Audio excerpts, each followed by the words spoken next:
बिस्मिल्लाहिर्रहमानिर्रहीम। Chapter number 3 हमने शुरू किया हुआ है। लास्ट टॉपिक हमने फोर्स के बारे में पढ़ा था। फोर्स को हमने अच्छे तरीके से समझ लिया है। इसके बाद उसका नेक्स्ट टॉपिक है अनर्शिया के बारे में, कि अनर्शिया क्या चीज़ है। तो सबसे पहले हम इसकी डेफिनेशन देखते हैं, उसके बाद इसकी एक्सप्लेनेशन जो भी होगी वो मैं आपको समझाऊँगा। तो कहते हैं कि property of a body due to which it resist any change its state of rest or motion, any change its state or rest or motion, कि अनर्शिया किसी भी जिस्म की ऐसी प्रॉपर्टी है, ऐसी खूबी है या ऐसी नेचर है जिसकी वजह से ये किसी भी जिस्म की उसकी चाहे रेस्ट की स्टेट हो, हालत हो, या उसकी मोशन वाली हालत हो, उसके ख़िलाफ़ रेजिस्ट करता है, मुज़ाहमत करता है, रुकावट डालता है। ऐसी खूबी को, ऐसी प्रॉपर्टी को या ऐसी नेचर को हम अनर्शिया का नाम देते हैं। अब अनर्शिया को हम मुख्तलिफ एग्जांपल से सीखेंगे कि अनर्शिया असल में है क्या चीज़।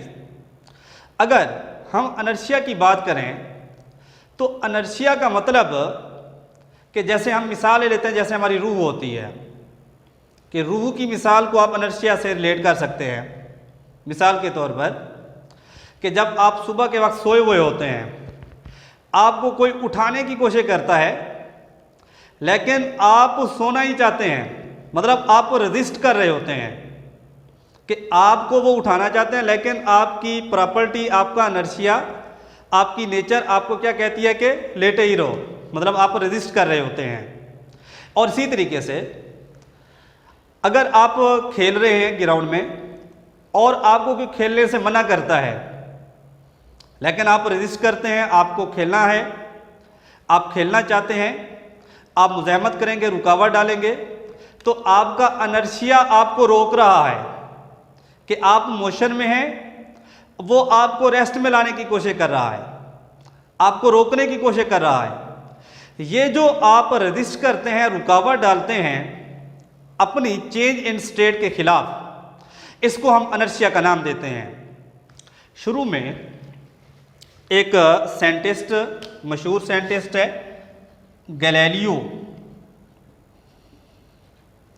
इसने ये ऑब्जर्व किया inertia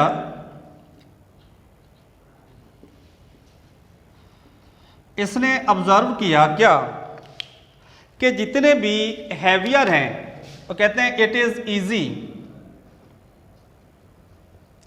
it is easy to move or stop,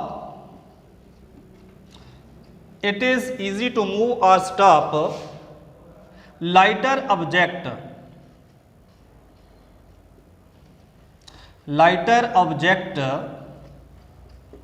than the heavier objects। Galileo ने ये ऑब्जर्व किया कि जितने भी हल्के अजसाम हैं, लाइटर ऑब्जेक्ट हैं, उनको मूव करवाना या उनको रोकना ज़्यादा आसान है, जबकि उसके मुकाबले में जो भारी अजसाम हैं, भारी अजसाम को रोकना या उनको मूव कराना, उनको हरकत देना मुश्किल है। मिसाल के तौर पर मेरे पास ये पॉइंटर है, ये हल्का है, मैं इसको मूव भी आसानी के साथ कर सकता हूँ, और अगर ये मूव कर रहा है मैं इसको आसानी के साथ तो रोक भी सकता हूँ। जबकि उसके मुकाबले में एक भारी जिस्म जो है, मिसाल के तौर पर कोई व्हीकल है, कोई कार है, कोई गाड़ी है, अब उस चलती हुई कार को रोकना मेरे लिए मुश्किल है, या उसको खाली धकेलना वो भी मुश्किल है। तो इसका क्या मतलब हुआ, बाद में न्यूटन ने इसके ऊपर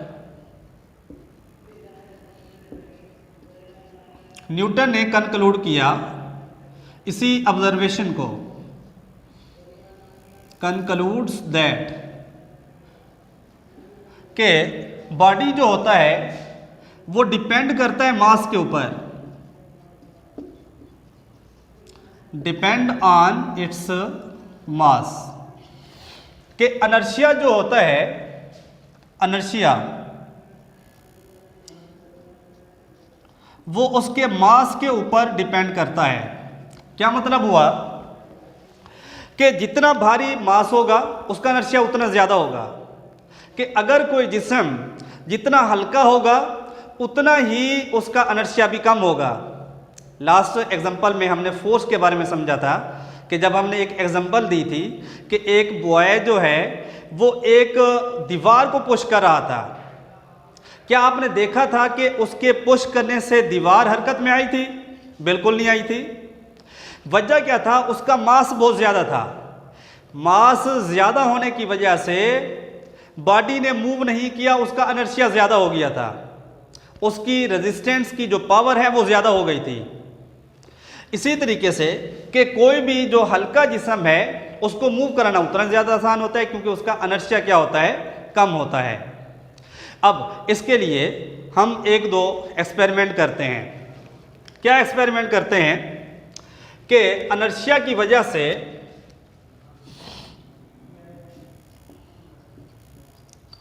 एक्सपेरिमेंट्स करते हैं कि अगर किसी जिस्म का अनर्शिया ज़्यादा हो तो वो उतना ही ज़्यादा अपनी स्टेट पर कायम रहता है, जितना उसका अनर्शिया कम होगा उतना ही वो अपनी स्टेट पर कायम नहीं रह सकेगा।